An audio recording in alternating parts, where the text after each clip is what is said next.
Mabuting balita ayon kay Mateo. Kahabag-habag kayo, mga tagapagturo ng kautusan at mga Parisiyo, mga mapagkunwari, ang katulad ninyo'y mga libingang pinaputi, magaganda sa labas, ngunit ang loob ay bulok at puno ng kalansay. Ganyan-ganyan kayo, sa paningin ng tao'y mabubuti, ngunit ang totoo'y punong-puno kayo ng pagkukunwari at kasamaan. Paparusahan ang mga mapagkunwari. Kahabag-habag kayo, mga tagapagturo ng kautusan at mga Parisiyo, mga mapagkunwari, nagpapagawa kayo ng libingan para sa mga propita at pinapaganda ang mga puntod ng mga taong namuhay ng matuwid. Sinasabi pa ninyo, kung kami sana'y nabuhay sa kapanahunan ng aming mga ninuno, hindi kami makikiisa sa pagpatay sa mga propita. Sa sinasabi ninyong iyan, inaamin ninyong kayo'y mga anak ng mga pumaslang sa mga propita. Sige, tapusin ninyo ang sinimulan ng inyong mga ninuno. Ang salita ng Diyos. Ang mapagkunwari kasi maganda sa labas pero ang kalooban naman ay bulok. So kunyari lang, nagpakitang tao, kunyari mabait siya panlabas, pero ang kalooban niya ay kasing bulok ng alam mo, ng bulok na bulok, hindi kaya-aya. Kunyari, or nagpakitang tao, kapag nakatalikod ka na, yun, may backbite kung anong sinasabi tungkol sa'yo. Pero nasa harap, maging plastic, kaya kunwari. So, sa ngayon, or meron pa rin tayong nakikitang ganyan ng ugali. Ang ganda ng panlabas, pero ang loob, bulok pala. Kunyari, nagpakitang tao. Ang mabuting balita ayon kay Mateo. Kaya't maging handa kayo dahil hindi ninyo alam kung kailan darating ang inyong Panginoon. Unawain ninyo ito. Kung alam ng may-ari ng bahay kung anong oras sa gabi darating ang magnanakaw, siya ay maghahanda at hindi niya pababayaang pasukin ang kanyang bahay. Kaya't lagi kayong maging handa sapagkat darating ang anak ng tao sa oras na hindi ninyo inaasahan. Dapat palaging maging handa. Sino ang tapat at matalinong alipin?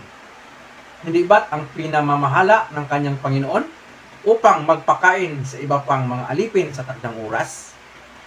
Pinagpala ang aliping iyon kapag dinatnan siyang tapat na naglilingkod sa pagbabalik ng kanyang Panginoon. Sinabi ko sa inyo, gagawin siyang tagapamahala ng kanyang Panginoon sa lahat ng mga ari-arian nito. Ngunit kung masama ang aliping iyon, sasabihin niya sa kanyang sarili, matatagalan pa ang pagbabalik ng aking Panginoon.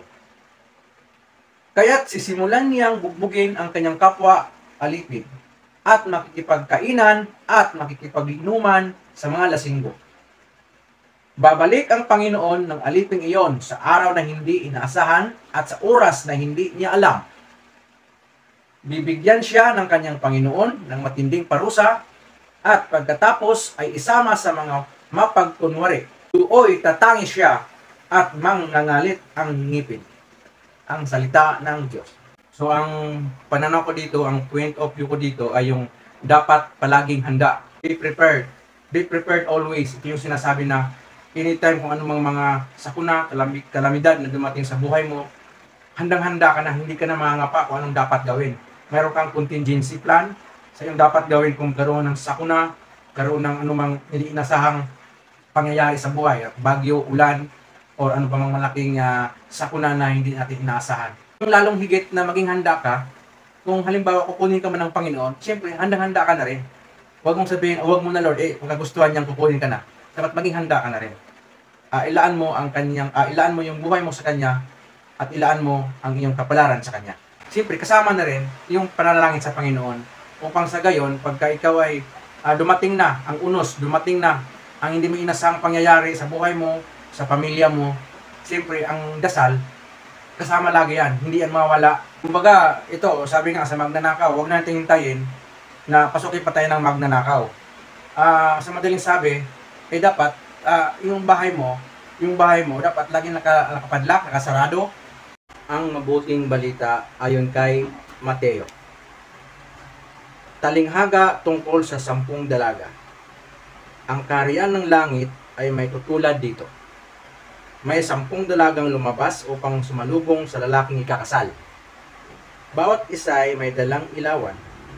Ang 5 sa kanila ay hangal at ang 5 naman ay matatalino. Ang mga hangal ay nagdala ng kanilang mga ilawan, ngunit hindi nagbaon ng langis. Ang matatalino naman ay nagbaon ng langis bukod pa sa nasa kanilang mga ilawan. Naantala ang pagdating ng lalaking ikakasal kaya't inaantok at nakatulog sila sa paghihintay. Ngunit ng hating gabi na'y may sumigaw, "Narito na ang lalaking ikakasal. Lumabas na kayo upang salubungin siya." Agad bumangon ang 10 dalaga at inayos ang kanilang ilawan. Sinabi ng mga hangal sa matatalino, "Bigyan naman ninyo kami kahit kaunting langis. Aandap-andap na ang aming mga ilawan. Baka hindi ito magkasya sa ating lahat. Mabuti pa'y pumunta muna kayo sa tindahan at bumili ng para sa inyo." Tugon naman ng matatalino, kaya't lumakad ang 5 dalagang iyon upang bumili ng langis. Habang wala sila, dumating ang lalaking ikakasal. Ang 5 nakahanda ay kasama niyang pumasok sa kasalan at isinara ang pinto. Pagkatapos, dumating naman ang iba pang dalaga. Panginoon, papasukin po ninyo kami," pakiusap nila. Ngunit tumugon siya, "Sino ba kayo? Hindi ko kayo kilala." Pagkatapos nito ay sinabi ni Jesus, "Kaya't magbantay kayo sapagkat hindi ninyo alam ang araw o ang oras man."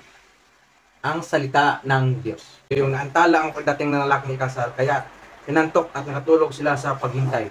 So itong talagang antokas ito. Antokin itong naghihintay. Kaya dapat magbantay ka, huwag kang antukin. Dahil anytime, darating ang kalaban mo na hindi mo alam, yung pala na nakatulog ka na, so may mangyari talagang masama sa iyo. So dapat magbantay ka sapagkat hindi nyo alam ang araw o ang oras man. So, kailangan laging alerto. Hindi ka dapat patulog-tulog pagka may mga binabantayan kang bagay, binabantayan kang establishmento man, o ano mang bagay na alam natin higit na yun yung doon ka nakapokus. Bawal ang token dito. Bawal ang nakatulog sa tuwing nagbabantay. Ang mabuting balita ayon kay Mateo.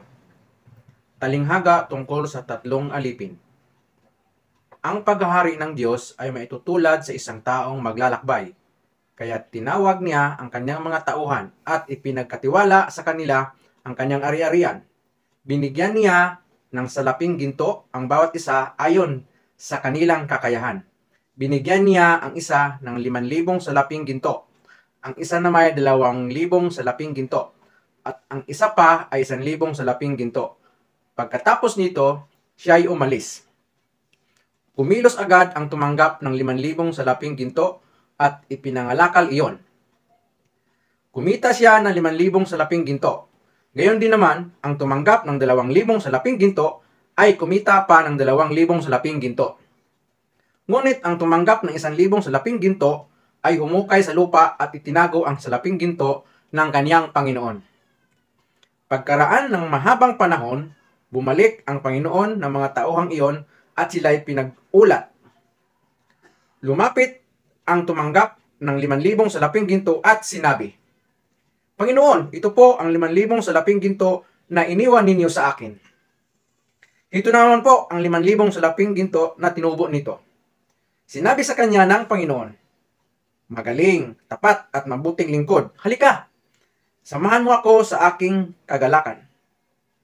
Naging tapat ka sa kaunting halaga, kaya gagawin kitang tagapagpamahala ng malaking halaga." Lumapit din ang tumanggap ng 2,000 salaping ginto at ang sabi, "Panginoon, ito po ang iniwan ninyo sa aking 2,000 salaping ginto. Ito naman po ang 2,000 salaping ginto na tinubo nito." Sinabi ng kanyang Panginoon, "Magaling, tapat at mabuting lingkod. Naging tapat ka sa kaunting halaga, kaya't pamamahalain kita sa malaking halaga. Samahan mo ako sa aking kagalakan." Lumapit naman ang tumanggap ng 1,000 salaping ginto at sinabi, "Alam ko pong kayo'y mahigpit at pinipitas ninyo ang bunga ng hindi ninyo itinanim at inaanin ninyo ang hindi ninyo inahasik. Natakot po ako kaya't ibinaon ko sa lupa ang inyong salaping ginto. Hito na po ang inyong salapi. Sumagot ang kanyang Panginoon, masama at tamad na lingkod. Alam mo palang pinipitas ko ang bunga ng hindi ko itinanim at inaani ko ang hindi ko hinahasik. Bakit hindi mo na lamang inilagay sa bangko ang aking salapi? Kahit paano may tinubo sana ito. Kunin ninyo sa kanya ang 1,000 salaping ginto at ibigay sa may 10,000 salaping ginto. Sapagkat ang mayroon ay bibigyan pa at magkakaroon ng sagana. Ngunit ang wala, pati ang kakaunting nasa kanya ay kukunin pa. Itapon ninyo sa kadiliman sa labas ang walang silbing taong iyan. Dooy mananangis siya at magngangalit ang kanyang mga ngipin. Ang salita ng Diyos. Ang reflection ko dito, ang point of view ko dito, ang ibig sabihin nito para sa aking idea, para sa aking pananaw, kapag ka ikaw ay binigyan ng punla o bigyan ka ng pera o bigyan ka ng bagay na alam mong magbubunga, dapat pamamahagi mo ito. Kasi ang balik nito ay blessing eh. Ito yung sharing. Kung mayroon ka, ibabahagi mo sa mahal mo sa buhay, ibabahagi mo sa iyong kapwa upang ito ibabalik ng siksig.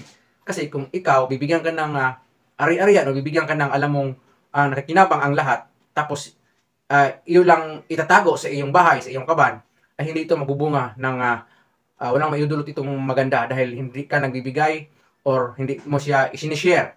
Hindi ka nag-share ng knowledge, hindi ka nag-share ng iyong ari-arian. Sa madaling sabi, binigyan ka ng pagkakataon na ibalita, i-spread out ang mga magandang salita ng Diyos. Hindi mo siya ipagkait, hindi mo siya aangkinin. Dahil ito ay blessing at galing sa iyong Panginoon. Sa madaling sabi, ay hindi mo siya dapat itatago lamang. Ito ay ipamalita mo upang lahat ay makinabang ng salita ng Diyos. Amen.